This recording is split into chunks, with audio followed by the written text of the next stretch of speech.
যে ব্যক্তি প্রতিদিন বাবা অথবা মা দুজনের চেহারা দেখে ঘর থেকে বের হবে, তার জন্য জান্নাতের দুইটা দরজা খুলে যাবে।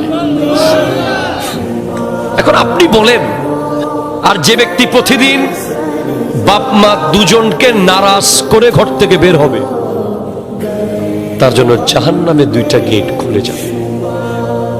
নাউজুবিল্লাহ বলেন।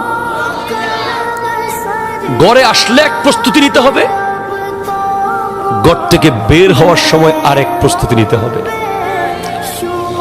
এসে তাদের চেহারা দেখলেই খুশি মনে হজের সওয়াব। জিজ্ঞেস করা হয়েছে, ইয়া রাসূলুল্লাহ, যদি 100 বার দেখে, আমার নবী বলেছেন আল্লাহর কাছে কোনো অভাব নাই। আবার বের হওয়ার সময় আরেক প্রস্তুতি। অনেকে আছে যে মা বাবাকে দেখা না করে বের হয়ে যায়, তারা মূলত জানে না মা যদি দোয়া করে দেয়, মাথায় হাত বুলিয়ে দেয়, ওফুত আল্লাহর আমানত।